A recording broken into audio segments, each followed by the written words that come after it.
Okay, so setup wise, good. I mean, posture we looked at on Saturday, very, very good now. Okay, so looking down the line, we see a better version of that. Okay, your left hand one here is your before. Okay, you can see now that knee going quite a lot, even though that club's gone back just past your right foot, the knee's kicking.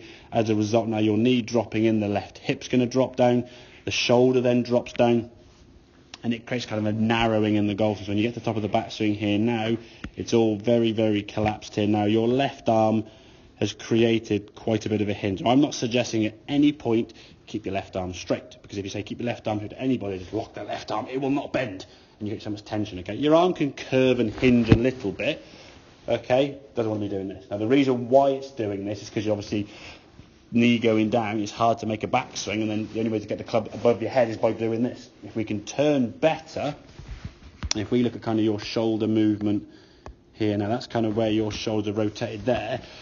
The knee's got in quite a bit. It's hard to make a full backswing, okay? Yeah. If we look at this move here now as you go back, the knee now is a bit straighter. So it's going to move a little, as we said. There's a bit more stability there as you get to the top of the backswing here now. Okay, if we go back to there, that is a better left arm. Now in time, what would happen is with the shoulder turn you've got here, that's got the same, if not slightly more shoulder turn there, okay? This left arm is just a bit straighter there, okay? Now in time we can get a bit more width, so there's a bit of practice, okay?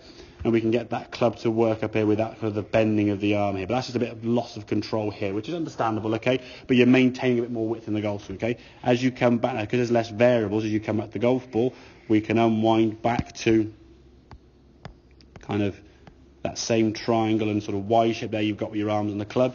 And then we just rotate through to the target. And you see your head now as you twist through is coming through with the golf ball. I think when you did that shot with your eyes shut, you kind of realise you haven't looked down the golf ball any longer than it needs to be doing. Once that club is striking the ball and your shoulders are kind of rotating and twisting this way, head just goes with it. Don't consciously move the head, but a lot of body parts in the game of golf or in the golf swing are moving because of other things moving it. Like your left knee is going to move because your left hip is going to move because your torso is twisting.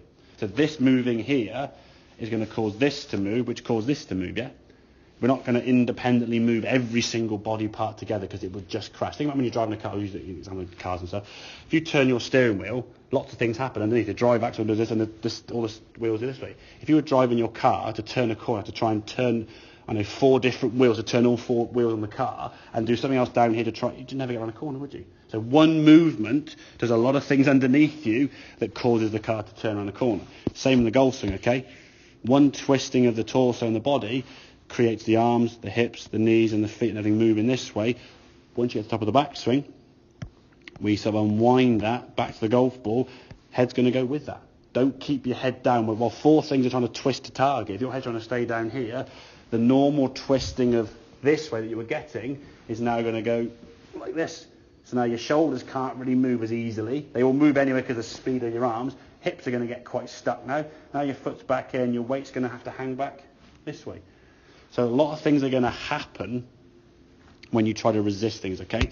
For me, as I said, the swing thought or the feeling you had was just trying to get a nice big circle, okay? Nice and relaxed setup. Your posture's better. So allow the arms and the club to create that width in a nice big circle, and things then just start following with that, yeah? Makes it a lot easier if you try and judge that swing. And if there's less variables in terms of your arms bending and twisting and straightening and dipping and all these things, 4 or 5 things that are wrong could click together and make a right. If you sort of get nearer and pull your arms in, okay, nearer and closer is going to compensate each other. The club might remain in a good spot. But if you just do too much of one and not enough of the other, it's not going to work. Okay? So just trying to maintain some things, make it a little bit easier. Okay, make sense? Cool.